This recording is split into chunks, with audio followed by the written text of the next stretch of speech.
the $7 corn, it's easy to spend money on inputs and triple stack hybrids, high-end hybrids, but not so with $4 corn. So we have to see, if inputs or reduced safety margins with which growers apply inputs may also affect yield.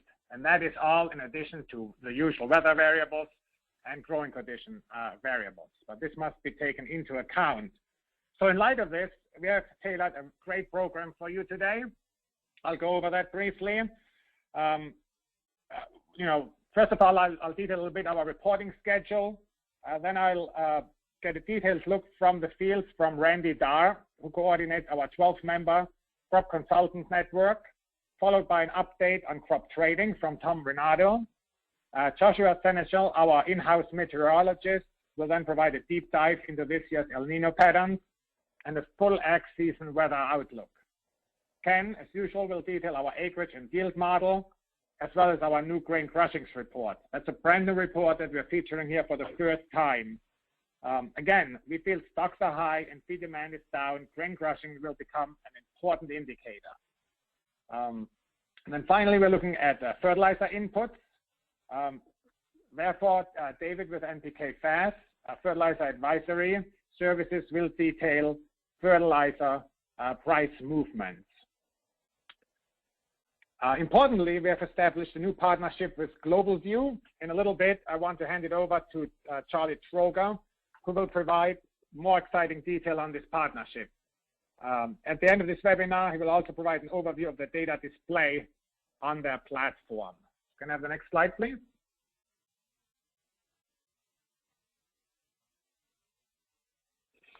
So this is some good pictures of our core technical team. I think I've mentioned almost everybody except Jonathan Fleck, who is our statistician. His role will come in later in the webinar series, subsequent webinars, when we get more and more into the actual yield modeling. So speaking of our partnership, I'm handing it over now to Charlie Troger, who will detail a little bit our cooperation here. Charlie? Yes, thanks, Stefan. Again, this is Charlie Troger. Good afternoon, everyone. I'm with Global View Software. And at Global View, we're excited to bring the Genscape LandViewer data to both our agriculture and energy customers. Each of our clients manages business risk with a variety of data inputs. And during the corn growing season, the ability to stay on top of changing crop conditions in real time and ahead of official USDA estimates will be invaluable. And I'll go through some examples that Stefan said later on. Back to you, Stefan. Thanks, Charlie. Just want to mention that for our existing clients that have been with us many, many years, large ethanol plants, friends and family ethanol plants in our group, the program will absolutely stay the same. We provide customized reports, customized scouting, and individual calls to them. Next slide. A little bit of a bragging slide. It's a quick look at last year's performance. As you can see on the red line, that is our performance against the yellow line, that's USDA. We early on in the season saw the larger crop yields we ultimately got when USDA was still low. But at the end of the season, we did not subscribe to the excessively high predictions made by other outfits of corn yields in excess of 178 bushels per acre. As you can see, the market agreed with us as prices during that time moved up for corn when the market realized that 178 bushels per acre were not going to be realized. And with that, last week's performance brings us to this year's schedule. Next slide, please. Here's the schedule. We have our weekly crop consultants report, which allows us to front-run the USDA crop progress report every week. You should have received the first crop consultants report over the weekend. Either sent you by email or uploaded into the Global View platform. Towards the end of June, we provide our satellite-based acreage assessment prior to the USDA acreage announcement. This is an important webinar. Starting with this day, we will also provide our first yield assessment, which then will be updated every 2 weeks. And then during the yield assessment, our statistician will provide substantial input for that, Jonathan. This information will also be communicated to you with webinars throughout the season. Our first one is today. The next webinar is tentatively scheduled for June 9. Another key webinar is scheduled for the end of June. Remember when the big important acreage number is released by USDA. The third webinar will be held early August, right before USDA releases their first yield prediction.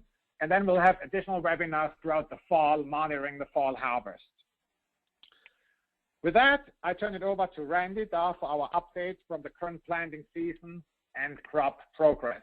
Randy? Thanks, Stefan. Yes, this is Randy Dahl of Soil Right Consulting Services in Shipman, Illinois. We're an independent agronomic consulting company, started in 1986, and we work on roughly 80,000 acres scattered throughout Illinois, Missouri, and Wisconsin. I've also, I guess this is our fourth year with the Genscape LandViewer project of coordinating our consultant network across the Corn Belt. I think is one of the unique things of the LandViewer system that we actually have ground truth mechanism built into the system that gives a very good overview of what the corn crop looks like throughout the Corn Belt. As you can, if you're on the slide with the map on it, Stefan, you can see these are our current numbers of percentages of how much of the corn crop is planted currently. It looks very favorable that, and one of the unique things that I've noticed that approximately, say, 60 to 70% of this crop is all about the same age. It was all put in about the same 2-week period, and it is really right now is just getting ready to explode. So there's been adequate to an abundance of rain over the Corn Belt the last 10 days. Southern regions a little more than they should have received, or a little more than they needed. Other areas it was just right. So moisture issues are not a concern at this time. We do need some warmer weather to help the crop get on its way, but right now it's just sitting there waiting to really take off, and it has tremendous prospects. I guess next slide, Stefan. You'll notice here we have an example of some of the reports that come in from our consultant network. Our consultant network is apprised of 12 different independent companies, so there could be, it's not just 12 individuals, it's 12 individual companies, so there might be other individuals inside that company that also provides information. For my own company, there's 7 of us, so I get information from each one and kind of make up my report each week. So in reality, there could be as many as 40 to 50 people in this making these crop assessments. Here you'll see Bruce Nolan's in Minnesota, and give you a minute there to look that over. We try to give kind of a snapshot in time report on what the crop looks like, moisture levels, even make some blurbs about soybeans because I know many of you are interested in that also. We try to give fertilizer movement talks or relate what we've seen in fertilizer movement. Like currently today, all the fertilizers been put on, nitrogen's applied. There is some side dress nitrogen applications going on in southern regions of the Corn Belt right now, and that will continue on for the next month. So you go on to South Dakota, there's a report there. They're a little chilly, but they're progressing along nicely. And then there's southern Iowa, very nice report there. The corn is going well. And from there, those are just examples of our reporting system. So, Stefan? Good, thanks, Randy. So again, Randy coordinates the weekly report, much more detailed in the weekly report that we send out over the weekend. So now I'm seeing if Tom Renato has been able to dial in. Tom, are you there?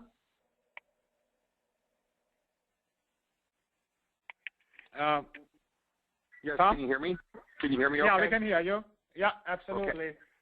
Okay. So you want to give us an overview from the trading desk, what's going on in corn trading, soy trading? Yes, it's a little brief background about myself. I've been trading for 35 years. In the last 9 years, I've been doing consulting work for Foundation in California. So my viewpoint of the markets is more longer term. I don't take short-term positions. I take positions that can last 2, 3, 4 months, 6 months, a year. It's not uncommon. And I think it's going to be a challenging year for the U.S. farmer. He's going to have to decide how he's going to market some of the crop that he might be holding for the last year or two. Farm stocks are probably understated. So he's got to market those into the new crop or carry those over at some point. And then a crop that as Randy just indicated, a crop that's probably better than last year at this point. We had a lot of challenges in Northwestern Corn Belt last year with prevent plant and excessive moisture that actually hit probably cut back on the yield, the national yield, and also the overall crop production. And this year we're having, I would say, damn near ideal conditions in the Northwestern Corn Belt, which is, your heavily producing areas of Nebraska, Iowa, Southwest Minnesota. So those areas are not facing the issues that they did as they did last year. Coupled with that the world grain supplies are burdensome. We have abundant world wheat supplies, as exhibited today. The reports corn supplies. China, our major buyer, is looking every which way to cut back imports on feed grains. So there's going to be some great challenges, and probably and potentially with normal weather, we're looking at lower prices here ahead of us. It's oddly enough, we're not that far away from June. With plentiful moisture in the ground, the temperatures are not expected to be overly excessive this year. And we're going to be facing stiff competition from Ukraine and South America, and again, lack of imports from countries that would look to import stuff, particularly China. Also, wheat in general is going to cut into the U.S. corn export picture because wheat corn is pretty much at feed levels in world markets, so that's another negative to the corn arena. We've seen to this point wonderful growing conditions here and harvest conditions in South America, which is also going to weigh on the bean market. It's not clear about beans. Bird flu is an ongoing issue. While it may not cut in large numbers, or overall, it's still a negative on overall feed demand. And again, another challenge for the U.S. farmer. So I'm looking for lower prices ahead. Again, I have to assume normal conditions unless told otherwise, and would not be surprised to see a corn board trade in this 310 to 330 range. The government gave us a range today of 320 to 380 basis new crop. So you have to say that new crop is probably at the higher end of the range, assuming that the yield is going to go up and acres are going to go up. Because of conditions that are a lot better than last year. So I'm looking in that kind of range for corn, and then for beans, I'm looking in the 8.25 to 875 type range. Again, the markets are set up position-wise in wheat and corn that excessive, funds are heavily short, but the farmer here is still long, and that's a concern. And the world grain supply situation for right now seems plentiful. Excellent. Well, thanks, Tom. Appreciate it. It was very good input. And with that, I think we're going to go into the weather outlook for the growing season. Again, I want to introduce Joshua Senechel with a Genscape meteorology practice. Yeah, thanks. Joshua, want to take it? Yep. Yeah. So my name is Josh Senechel. I'm the meteorologist and forecaster over here at Genscape. And I guess we'll start off the weather outlook and talk a little bit about the El Nino expectations. So right now we do have, as many as you probably already know, we do have an El Nino in place. We're kind of in the weak to moderate El Nino status right now. And the image on the right in this slide is showing what the computer models are forecasting for sea surface temperature anomalies all the way out into next winter. And essentially, the vast majority of our computer models are telling us we're going to have a weak to moderate El Nino through the summer and into the fall months. And that is currently our expectation here at Genscape. Now, there is one model in particular that is kind of hinting at a super El Nino. I know there's been a little talk out there referring to a possible super El Nino, but the only model indicating this is the CFS model. This model has been notoriously bad in the last several months. It was actually indicating a strong El Nino last summer. Of course, that didn't verify. So we think the likelihood of a strong El Nino is very likely. Again, we only have one model really showing that as a solution. So we think the best case here is we're going to see a weak to moderate El Nino continuing through the summer months. Okay, so now that we've kind of debunked the likelihood for super El Nino, what are the implications of a summertime El Nino on corn yields? Well, if you notice in the graphic on the right, in general, El Nino patterns produce the highest yields, averaging 103.6% of normal. On the contrary, La Nina patterns typically have below normal yields at 98.4% of normal. So your typical El Nino summer is favorable for corn yields. We typically see above normal yields. However, does this necessarily guarantee that we're going to see above normal yields this summer?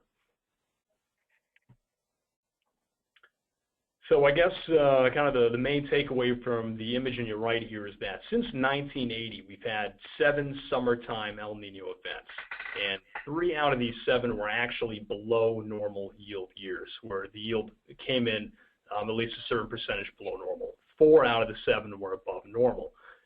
So this tells us that although the odds are increased, we're going to see above average yields. We do, in fact, occasionally see below trendline yields. Of course, there have been a few El Nino years, like I mentioned, that we've seen above normal yields. 1982 and 2004 in particular, these were very strong yield years. I believe 2004 had a yield nationally around 164 bushels per acre. If you adjusted that to the present day, accounting for trendline yield growth, I think you'd be talking about 176 bushels per acre. So if we had the ideal El Nino type summer, we could see yields theoretically well over 170 bushels per acre, similar to last year, which I believe was 171. But again, we have seen at least 3 out of the last 7 El Ninos with below trendline yields. And ironically, one of those years was actually the super El Nino event of 1997. Okay, so you're probably wondering, why do we normally see such favorable growing conditions during an El Nino? Well, if you look at the image in the top right, that is looking at surface temperature anomalies averaged over all El Nino years dating back to 1950. And clearly, we typically see below normal temperatures throughout the growing season, June, July, and August. And obviously, a lack of heat is typically favorable for corn growth. Now, if you look at the image below, that is 1987, and that was actually an El Nino summer. And we actually have much above normal temperatures across pretty much the entire Corn Belt. So while the average El Nino is a cool summer, we have seen a few summers which have actually turned out considerably hotter. And another interesting thing is that summer that you're looking at, 1987, that is actually one of our top weighted analog years that we used for the summer forecast. Okay, so let's take a look at our forecast. The image on the left is our summer temperature forecast. The image on the right is NOAA's summer temperature forecast. Obviously, quite the contrast.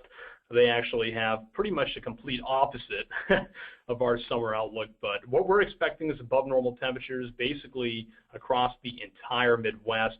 We do have the strongest heat focused across the southwest Midwest, including portions of southern Iowa, western Illinois, and also much of Missouri. We are expecting a hot summer with the peak intensity of the heat hitting during the month of July.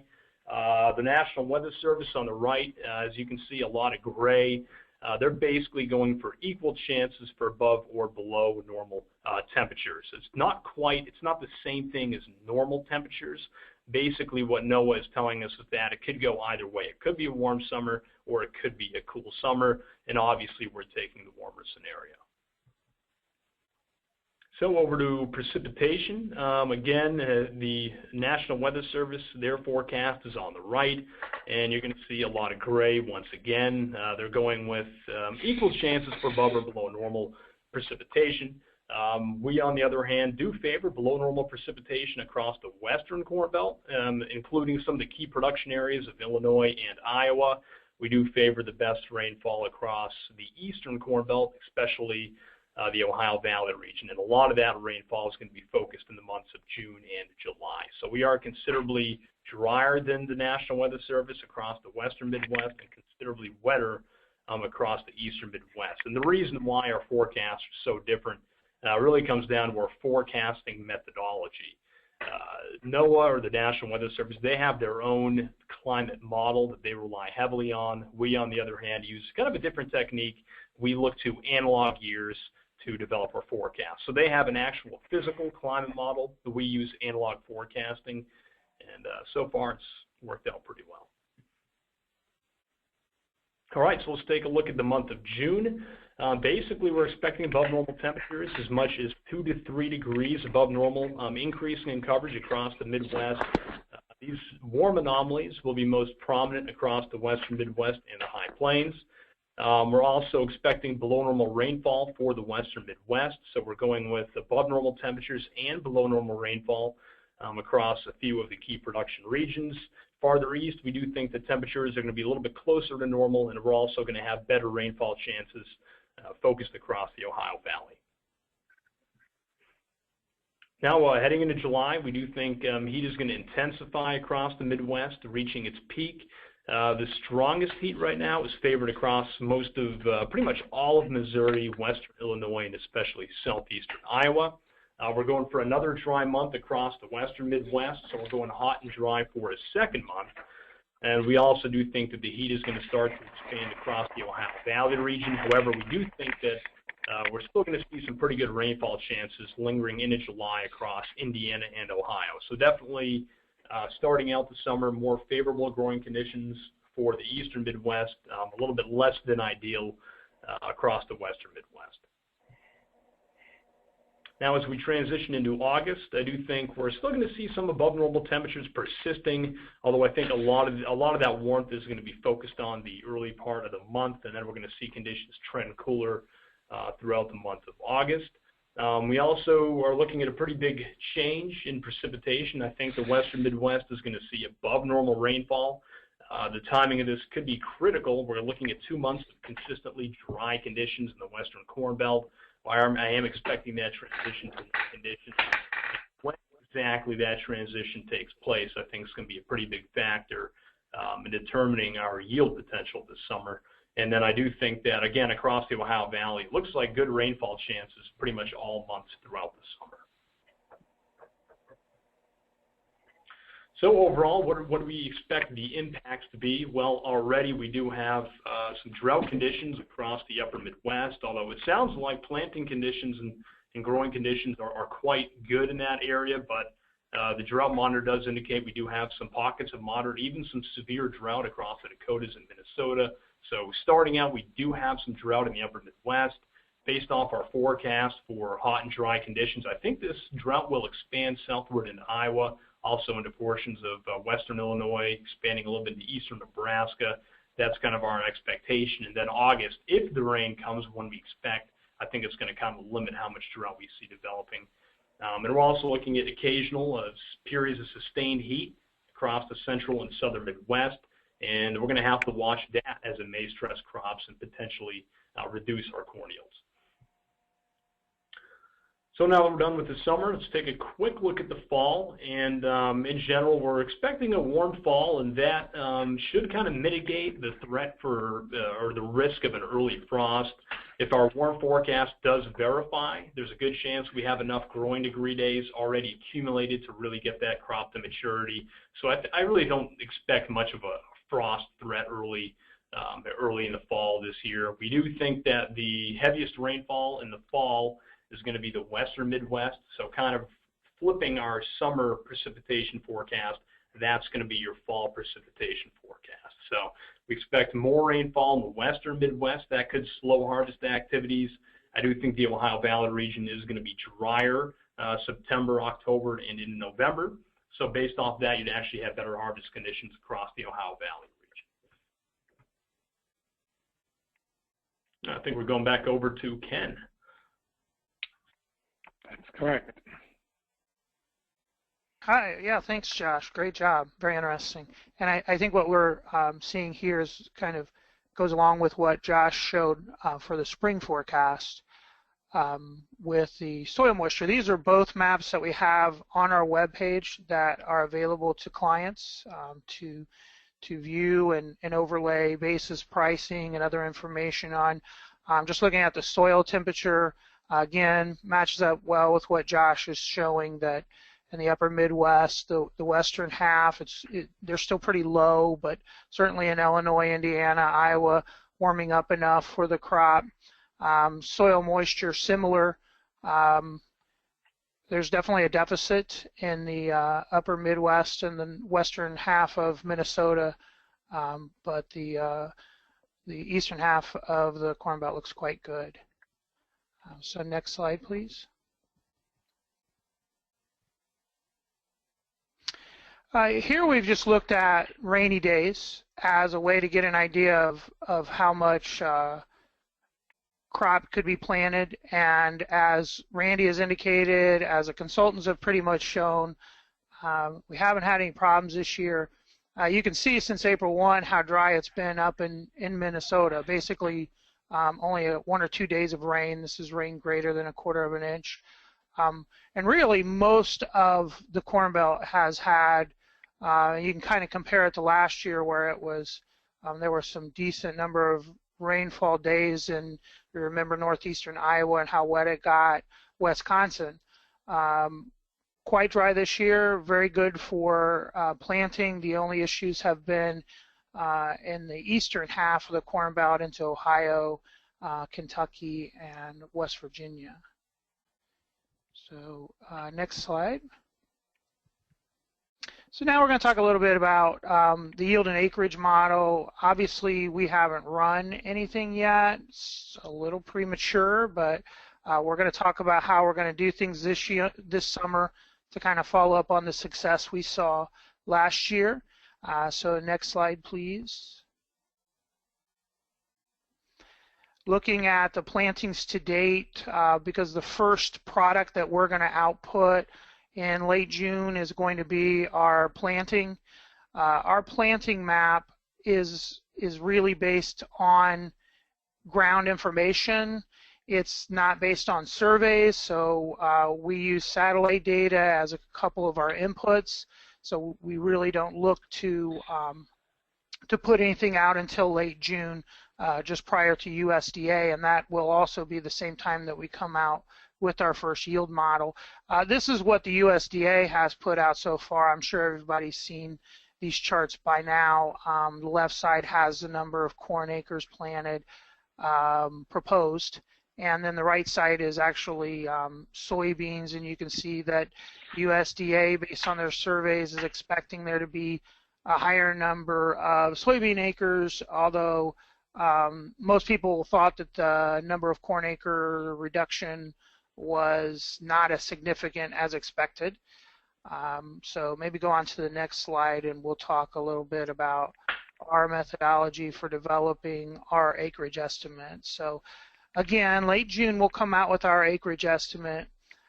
We look at, based on our analysis from previous years, we'll be looking at the amount of rainfall in May, which may impact the number of corn acres that can be put out, and also it can often be an indicator of the number of corn acres that were drowned out, and that can be quite valuable. We saw that a couple of years ago.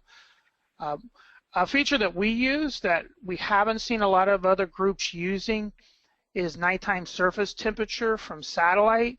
Now the difference here is that weather stations measure the atmospheric temperature. These satellites actually measure the temperature of the surface.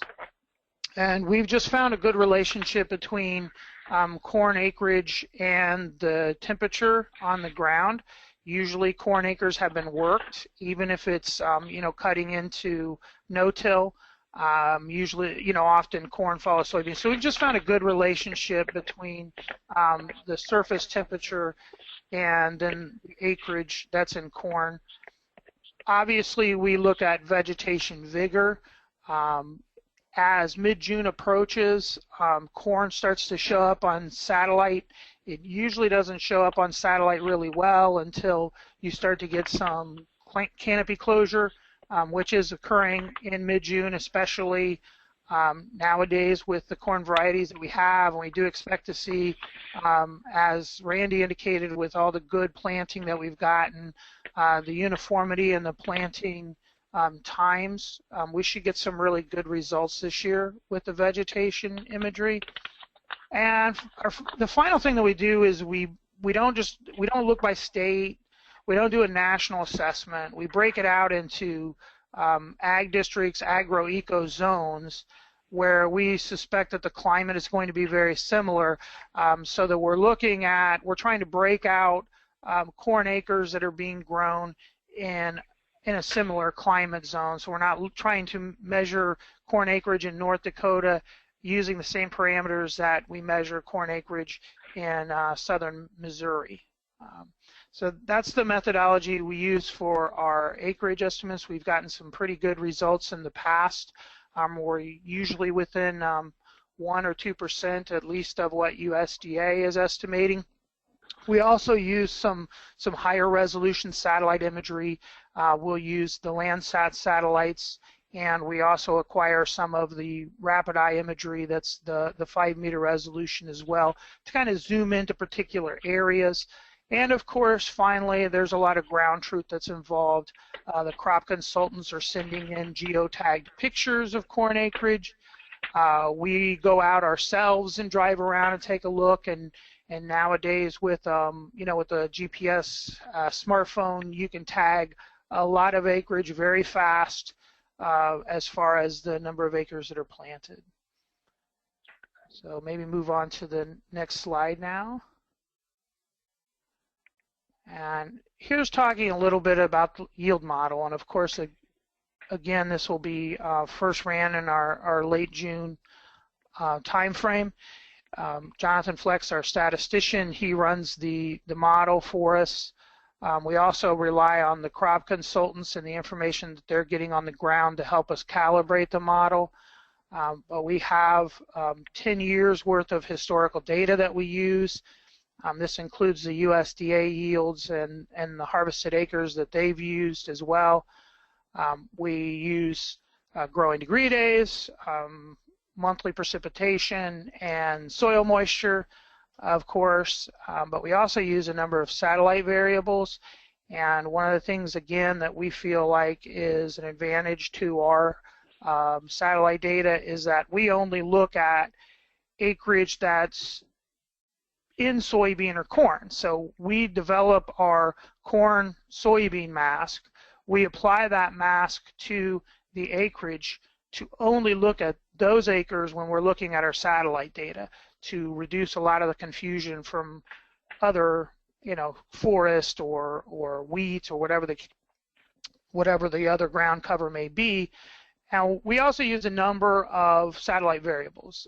NDVI, which a lot of people are familiar with, which is a vegetation index, daytime surface temperature, nighttime surface temperature, the fraction of photosynthetically active radiation, and then leaf area index, and we look at all of these when we're developing the yield model. And again, similar to what we've done when we're developing our acreage map, we're looking at the soil carbon in the different counties and its impact on yield, and then we're breaking out our analysis into agro-eco zones. So we're not comparing counties that are vastly different as far as their climate and their chemical makeup goes when we're doing our analysis.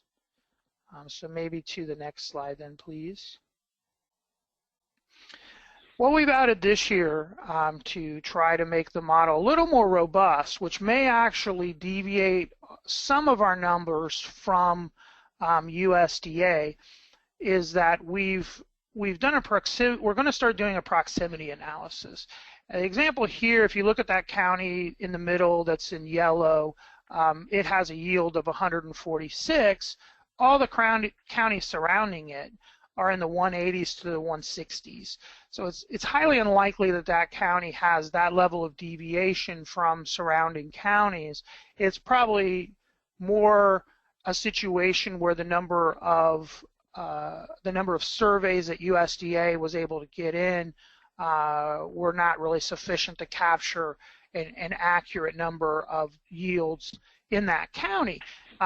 You usually see this in counties where there's a lower number of acreage. Obviously, the counties that are up higher, you can see how well they respond. But one of the things we're going to do differently this year in these counties is run a robust proximity analysis that's moving around the Corn Belt, looking at the values, comparing the values county to county, and then coming up with values that are more similar from county to county. So maybe the next slide now, please. So now we're going to jump over to our grain crushing and co-products report. Next slide, please. Now this is front-running the new USDA grain crushings and co-product report that's being released. It began on February 19th. It's now released the first of each month. It is a very detailed survey of ethanol manufacturing facilities in the U.S. We at Genscape monitor ethanol plants for production. We look at their natural gas use to measure how much ethanol they're producing, and we've got about 47% of the ethanol facilities in the U.S. that we're monitoring. So we thought that might give us an indication of what type of data the USDA is going to put out. We have seen that since this data has been coming out, it has, as you would suspect, been being used in the WASDE report. So it gives some indication of potentially how it may impact the WASDE report when it comes out on the 1st. So really, we have the ability, because it looks at not the month prior to, but the month prior to that, it estimates the amount of corn that was crushed and also estimates the amount of products that were generated, including DDGS. So we actually have the ability to forecast it almost a month in advance. So next slide, please. So here's what we've seen to date. Just USDA went back to October 2014 to develop their report. So we compared the BTUs that we're seeing coming out of the ethanol plants to the number of bushels of corn that were being crushed.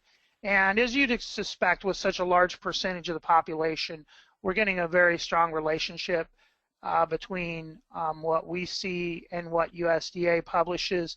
But again, we're seeing it almost a month in advance of what USDA releases. We're seeing the same effect with DDGS. Now, what we do with DDGS is we look at the amount of first we only focus on dry mill plants. We focus on plants that, through the literature, et cetera, we have a strong reason to believe are creating primarily dry distiller grains. Then we subtract the amount of natural gas that's required to produce ethanol and just look at what natural gas is left and make the assumption that that's being used to dry distiller grains. And again, the relationship there is quite nice. We got a very good forecast with that as well. So the next slide, please. We're going to put our necks out here a little bit and go ahead and present to you what we're expecting the report to say on June 1st. And based on ethanol pricing, this may not be a surprise for people, but we are expecting that corn consumed will be down by 9%. compared to March, up slightly from February. Some of that has to do with the number of days that are in the month. And then we expect distiller grains to also be down 7% from March as well. So maybe the next slide.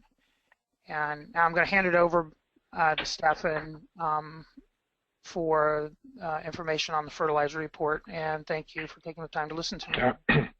Thanks, Ken. Yeah, so I want to talk a little bit about fertilizer. Genscape has also, as I said earlier on, right, we're informing crop production, and then crop crushing, corn crushing, and then also inputs, right? So we have, several steps along the supply chain. Genscape releases a fertilizer report that also includes vessel tracking, all the fertilizer vessels coming into the U.S., and then the monitoring of the U.S. plants. And then through our partnership with good consulting companies here in the area of fertilizer, in this case NPK FAS, we are able to have access to prevailing retail prices. And with that, I wanna see if David Asbridge is online and can detail us a little bit the retail price supply for fertilizer. David, are you there? Yes. Yeah. Can you hear me okay? Yeah. Yes, we can. Okay. Well, first thing I'm going to do is thank my daughter. I'm actually at the hospital now. She decided to go ahead and have the baby early, so I was able to participate in this call. So glad for that. Mother and daughter are doing fine.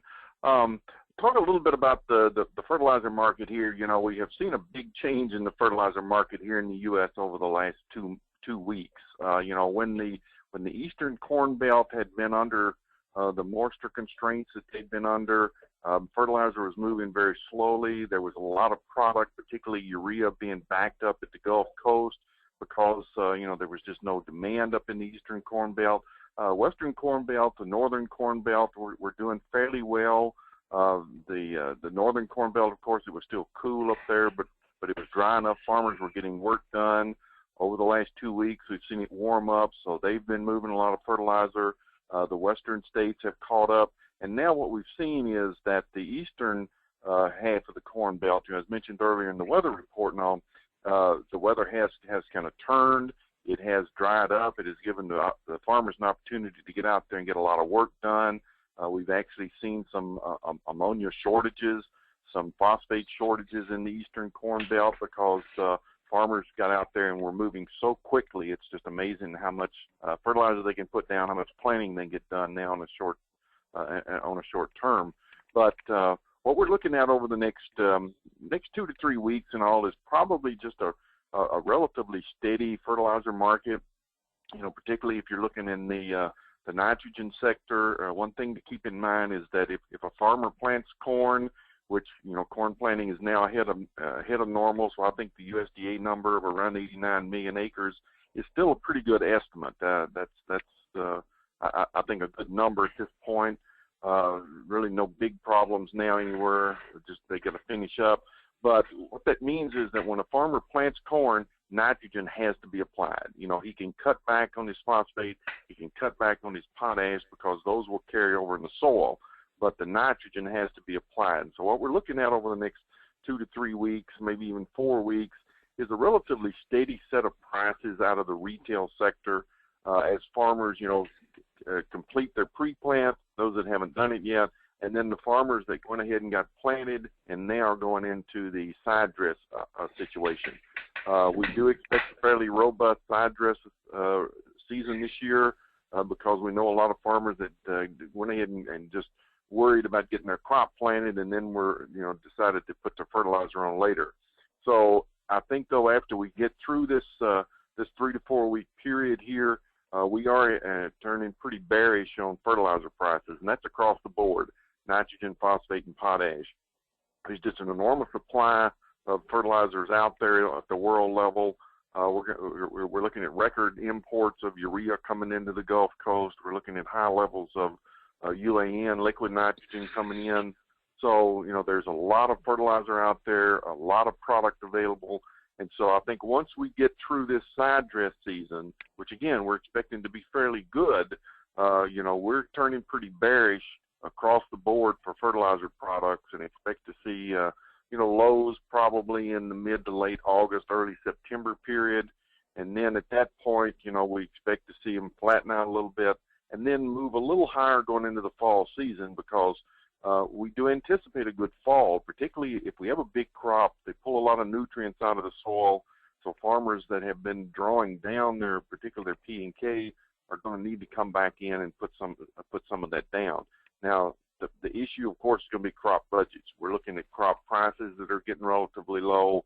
And so, farmers are going to have to be concerned that, if fertilizer prices are too high relative to crop prices, it could cut back a little bit. But last fall, there were weather issues. We had a very poor fall season. If the weather will hold out and all, we do expect a really good fall season this year. That should make fertilizer prices tick up a little bit for a fall season, but again, probably still at or below where they are right now. David, but for now, growers do have to contend with relatively high fertilizer input prices, right, for the next couple of weeks. Is that correct? Yes. Well, we're still looking at prices, that are going to hold steady, because a lot of these retailers brought product in at relatively high prices before the prices began to fall off some. Particularly look at urea. There's a lot of high-priced urea here over the last couple of weeks that's been moved to the retail system, so they're not going to want to cut that price, but they are going to want to empty their inventories. So, in the next 2 or 3, 4 weeks or so, we're going to see, retailers get fairly aggressive if this product is not moving quickly enough, because they don't want to carry it over through the summer. Yeah, and hopefully, but you pointed out, right, growers always know to put on nitrogen, but hopefully they don't shrink that safety margin, and skimping on product. Hopefully they're still applying ample nitrogen to bring the crop up. Exactly. Yeah. Well, if a farmer plants corn, he knows he's got to put that nitrogen on. He has a little leeway, and he can cut back a little bit on application rates, but not much. They contrary to what a lot of people say, they don't put on a lot of extra nitrogen just because they can, because it costs them money. And so, they know what they need to put on, and if the weather's good and the crop's growing, it's going to use it. Yeah. Hey, David, just say a couple of words about your background. You have a really good background. My partner and I actually worked for a fertilizer producer. I worked for him for almost 20 years. He worked for him for almost 30 years. That was CF Industries, back when they were a co-op. They're now one of the world's largest nitrogen producers. In fact, they control about 60% of the nation's liquid nitrogen production. They've also got 2 big world-scale plants that are getting ready to come on stream now. So we've got a good history and background. In addition to that, I've also worked for the American Soybean Association as their chief economist. I worked for Doan Advisory Service as their soybean economist and business development manager. But came off a farm, got 30-plus years of experience doing this kind of stuff and all. So, if you're interested in fertilizer, go to our website and take a look at our stuff. Great. Thanks, David. Really appreciate it, and congratulations on your granddaughter. Okay, thanks a lot. Thanks, yeah. So let's go to the next slide then. So I went out here on the Illinois River. There is a large UAN terminal, and in March I snapped an IR image using our Genscape IR imaging capabilities that we mostly apply to oil tanks, oil storage tanks. So to the left, you can see a March 10 image. You can see that this inventory is ready for the season. Tanks are full with UAN product. And then I went out end of last week, May 7 on Friday. You can see how those UAN tanks are empty, waiting obviously to be refilled for the site dressing season. I just want to show that we are also watching inventory here sporadically. This is just a plug here for our fertilizer report. Again, we're tracking via vessel tracker all ships delivering fertilizer to the U.S. and then U.S. production of fertilizer to get a good handle on this input and price points for fertilizer. Next slide, please.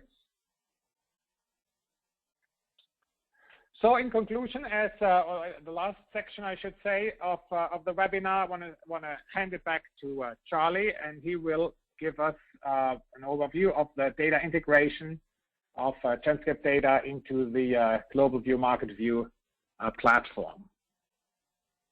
Okay, thanks again, Stefan. You could forward to the next slide, please. Our main delivery product is Market View Desktop, which is what we're showing here, although we also support a standalone Excel-based product as well as a mobile app for both the iPhone and the Android. So on this screen, in the Market View Desktop, we do have the Genscape information is accessible in 3 different ways. I'm showing 2 here. I'll touch on one in a minute. On the upper left-hand side, the Genscape data going back for the historical information is available underneath a folder called Genscape, and then you can just simply choose the state and then the counties that you would like to view, and the information is there depicted on the right-hand side. For the lower right-hand corner on the Genscape PDFs, it's very simple to use. You click on our news section and type in GEN. It will pull up the Genscape information, and you can view the PDFs, which I'll show you a quick sample of that. Next slide, please. In this slide, we're actually showing our business intelligence desktop, where on the left-hand side, I've got some data pulled in from the county that I live in, Fillmore County, Nebraska, and as well as DeKalb County, Illinois, looking at the different information that's available. And on the upper right-hand chart, I'm showing the corn annual yield for my county, and you can see we had a drought in 2012, depicting the low yield, the per bushel yields, as well as the large crop in 2014. On the lower right-hand side, I'm just simply showing a difference in some monthly precipitation based on from my county and comparing it to Illinois. And of course, you can do this with any of the different data sets and slice it and dice it any way that you want. Next slide, please. This one, we have also the third method to be able to view Genscape data is the LandViewer product, which you saw earlier. And on this screen, you can integrate this right into the Market View Desktop. On the left-hand side, we are showing some precipitation to date, and I'm also comparing that on the same scale with some cash bid price information on the right-hand side, keeping track of what corn prices are locally. Next slide, please. And on the final method for viewing, we do have the PDFs that are available, as we saw earlier. Again, these will update as we get them from Genscape. One of the key things here is we do keep this information historically, so it's something you don't have to store and keep in your inbox or on a file on your computer. You can always go back and pull this information up. And the next and last slide, please. As an agricultural producer myself, I'm really looking forward to having the Genscape data available as we watch this year's corn crop develop, and I hope you are too. You can contact me at the email and phone number that's on the screen here for more information about Genscape data in the Market View products from Global View. And you can also feel free to sign up for a free trial if you're so inclined. Turn it back over to the Genscape folks. Thank you. Thanks, Charlie. Appreciate it. Just a couple of closing thoughts here that I had going through the presentation. The pricing mask, the elevator pricing mask that Charlie showed is actually it's really good data. That's data from GeoGrain, gets updated once a month. It's for several thousand elevator grain buyers across the Corn Belt. It's color-coded for relatively high versus low priced corn across the Corn Belt. Please make a point to check out the pricing mask. It's a very helpful feature. Maybe on our next call, on the June 9 call, we're gonna feature that a little bit more. We didn't get to everything, but I felt we used the hour wisely here with our overview, and hope you enjoyed it. I don't see any questions here. If there's any further questions down the road, feel free to email us. And with that, I think that's a wrap. Thanks everybody for attending. Thank you. Bye-bye.